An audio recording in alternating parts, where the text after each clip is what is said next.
చెప్పండి, house roasting ఉద్యోగులకి అన్యాయం ఏం జరుగుతోంది? ఏజెన్సీని ఎందుకు రద్దు చేయాలంటారు?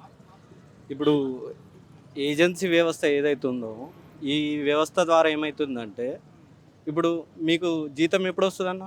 ఫస్ట్ క్లాస్ 5 నెలల నుండి జీతాలు లేవు ఇక్కడ. 5 నెలల నుంచి జీతాలు లేవు. 5 నెలల నుండి జీతాలు లేవు. అసలు జీవితం దేనికోసం?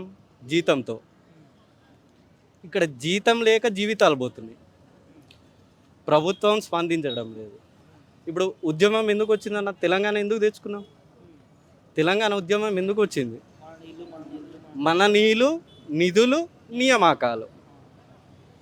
ఇప్పుడు వీటి కోసం తెచ్చుకున్నాం. నిరుద్యోగంతోనే మేమంతా ఇందులోకి వచ్చినాం. ఇందులో వచ్చినాక జీతాలు లేవు.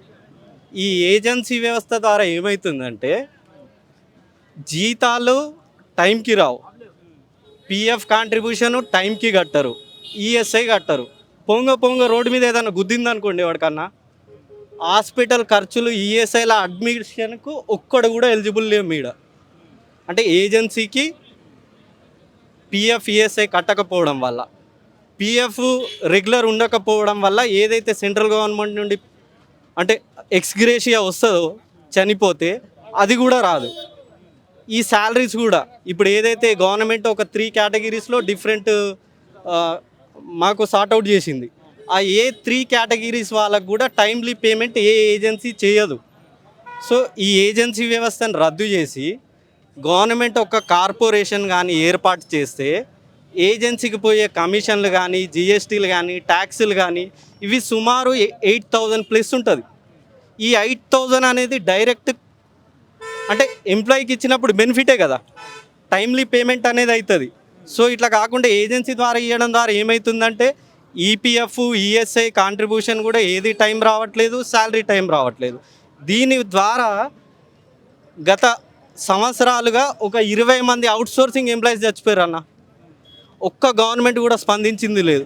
రోడ్డు మీద విషం పెట్టి కుక్కను చంపేస్తే ఆ రెడ్ క్రాస్ వాళ్ళు, బ్లూ క్రాస్ వాళ్ళు వచ్చి గవర్నమెంట్ కమిటీలు, కమిషన్లు ఇస్తుంది అన్న.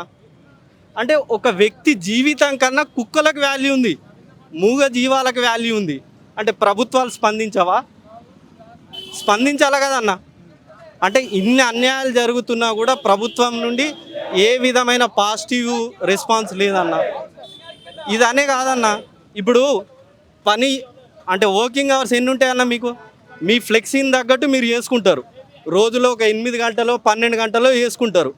ఇక్కడ పొద్దున 6 గంటలకు పోతే రాత్రి 10 గంటల దాకా దొబ్బించుకున్నా ఓడు పట్టించుకోడు. నువ్వు చేయాలా అవుట్సోర్సింగ్ అంటారు. అంటే పని విధానాలు మాకు ఉండవా? పని గంటలు ఉండవా? ఏ కార్మిక చట్టాలు పనిచేయవా? అంటే ఎవరికి నచ్చినట్టు వాళ్ళు జులుం చేసేయడం. ఇప్పుడు 25 సంవత్సరాలు 30 సంవత్సరాల నుండి ఉన్న అన్నలు వీళ్ళంతా ఇలా జీతం కన్నా ఇలా వయసు డబుల్ ఉందన్న. ఇప్పుడు బయటకు పోయి వీళ్ళు ఏం చేస్తే ఏమొస్తుంది? 15,000తో ఇంతమంది ఇలా ఫ్యామిలీని ఎట్లా రన్ చేస్తారు? డైరెక్ట్ ఇప్పుడు గవర్నమెంట్లో ఉన్న 4th క్లాస్ ఎంప్లాయీకి 26,000 జీతం వస్తుంది. ఒక్కొక్కడికి 12,000 15,000 కూడా జీతం వస్తలేదు 5 నెలల నుండి. చాలా సమస్యలు ఉన్నాయి, చెప్పుకుంటే భగవద్గీత కన్నా ఎక్కువ కష్టాలు ఉన్నాయి ఇక్కడ. ఇప్పుడున్న కాంగ్రెస్ ప్రభుత్వాన్ని కలవడం జరిగిందా మంత్రులు, ఎమ్మెల్యేలు? ప్రతి మంత్రిని కలిసినాం, ఇండివిడువల్గా ప్రతి ఎమ్మెల్యేకి కూడా రిప్రజెంటేషన్ ఇచ్చినాము, ఎమ్మెల్యేస్కి కూడా రిప్రజెంటేషనము, అసెంబ్లీలో కూడా మాట్లాడడం జరిగింది.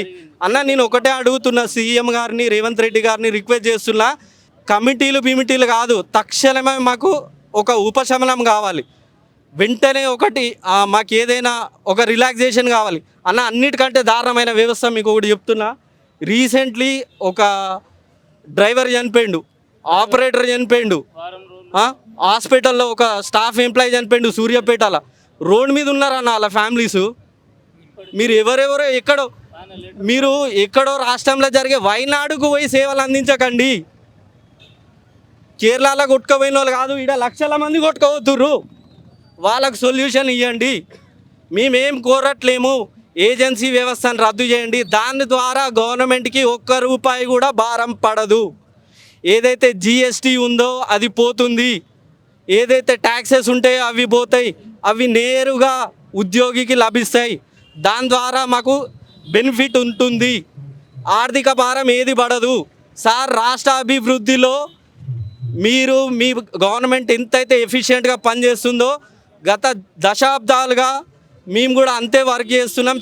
చాలని జీతాలతో దీంట్లోనే వయసు పోగొట్టుకొని రోడ్డు మీద పడ్డోళ్ళు ఉన్నారు. చాలా రిక్రూట్మెంట్ ప్రాసెస్ ఏది జరుగుతున్నా కూడా అన్న దాంట్లో వెయిటేజ్ కానీ రిజర్వేషన్ కానీ ఖచ్చితంగా వీళ్ళకి కల్పించి ఒక స్థానం కల్పించాలన్న. ఇప్పుడు ఇంకోటి ఏమవుతుందంటే లాస్ట్ గవర్నమెంట్ రిక్రూట్మెంట్ ఏదైతే ఉందో అంటే స్టాఫ్ నర్స్ కానీ డాక్టర్స్ కానీ వాళ్ళకు కాంట్రాక్ట్ ఎంప్లాయీస్ అవుట్సోర్సింగ్ ఎంప్లాయీస్కి రెగ్యులర్ నోటిఫికేషన్లో ఒక వెయిటేజ్ ఉంటుంది. ఒక వెయిటేజ్ ఇచ్చి తీసుకుంటారు. సేమ్ అట్లనే ఫారెస్ట్ డిపార్ట్మెంట్లో కానీ ఆల్ డిపార్ట్మెంట్స్లో కానీ అట్లా ఒక వెయిటేజ్ ఇచ్చేసి అంటే ఎంతమందిని కుదిరితే అంతమందికి ఒక బెనిఫిట్ ఉంటుంది దాంట్లో రెగ్యులరైజ్ అవ్వడానికి. ప్రత్యామ్నాయంగా ఈ కార్పొరేషన్ పెట్టి వీళ్ళకు బెనిఫిట్ చేయడం అనేది ఒక సొల్యూషన్ అన్న. చాలా సమస్యలు ఉన్నాయన్న. దీనికి ఎట్లా అంటే ఒక కమిటీ ఫామ్ చేయడం కాకుండా సీఎం గారే ప్రత్యేకంగా ఈ సమస్యలు అడిగి తెలుసుకుంటే బాగుంటుంది.